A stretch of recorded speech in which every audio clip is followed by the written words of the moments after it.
पास नहीं होता ना, तू देर कर देता, मुझे बहुत बेचैनी होती है, मेरा कलेजा अपनी जगह छोड़ देता है। तू घर समय पर आ जाया कर। तुम्हें पता है वो हालत देखकर मैं घर कभी देर से नहीं गया, पर आज मुझे कितना समय हो गया है।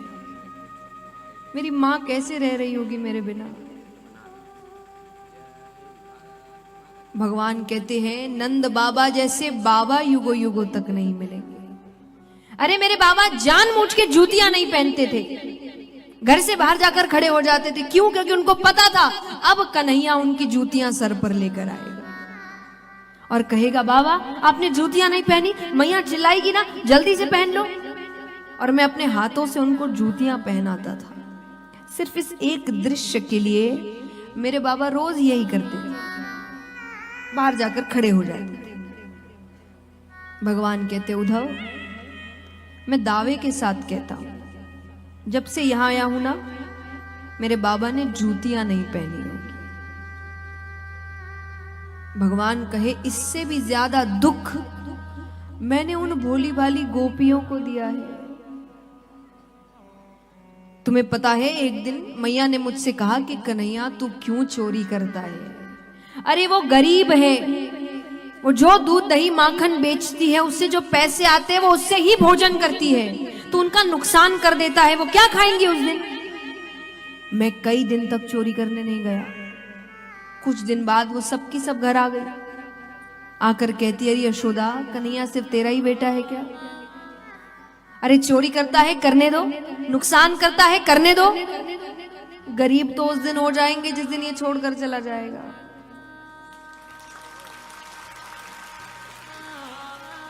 तुम भोजन की बात करती हो यशोदा, हम उस दिन नहीं भोजन करते जिस दिन ये चोरी करने नहीं आता कि आज क्या गलती हो गई, कन्हैया घर नहीं आया।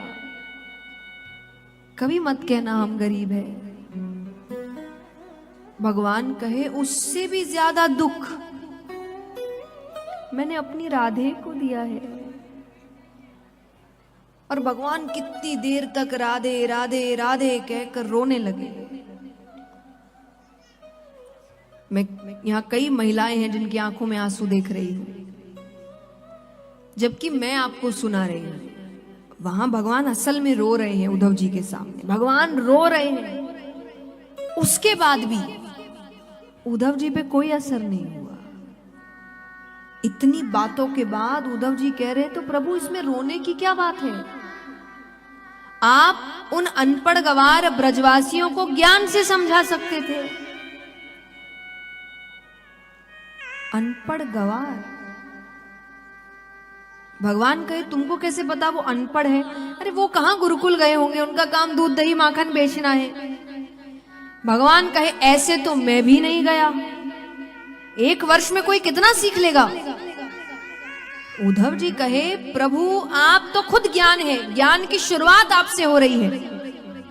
भगवान समझ गए जिस मौके के वो तलाश में हैं, वो मौका आज उन्हें मिल गया। भगवान कहे तुमने सही कहा, मैं उन्हें समझा ना सका। तुम तो बहुत ज्ञानी हो, तुम जाओ उद्धव, तुम ब्रज जाओ, और ज्यादा लोग नहीं, नंद बाबा यशोदा मैया गोपियां, बस इनको ज्ञान से समझाओ कि रोना धोना छोड़ो, ज्ञान मार्ग पर चलो। उद्धव जी को अपने ज्ञान पर भरोसा था, उन्होंने कहा ठीक है। पर जाने से पहले भगवान ने उनको अपने वस्त्र दिए, अपना मुकुट दिया, अपना कुंडल दिया। तो उद्धव जी कहे इन सब की क्या जरूरत है? बोले इनके बिना बात करना तो दूर, कोई तुम्हें देखेगा भी नहीं। इनकी सुगंध से, भगवान रोजाना पहनते हैं तो इनमें भगवान की सुगंध है, तो बोले इनकी सुगंध से उनको एक बार के लिए लगेगा मैं आ गया, तो वो अपनी आंखें ऊपर कर सकते, वरना तो वो आंख उठाकर भी ना देखे कि उनके बगल से कौन निकल रहा है। जाते हैं, पहुंचते हैं तो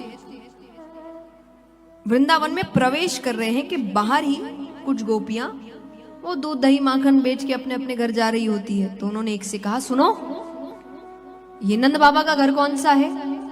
गोपी कहे, मथुरा से आए हो? तुम्हें कैसे पता? बोले, मथुरावासी पूछते हैं, वरना ब्रज में ऐसा कोई नहीं जिसको ये ना पता हो कृष्ण कहां रहता था।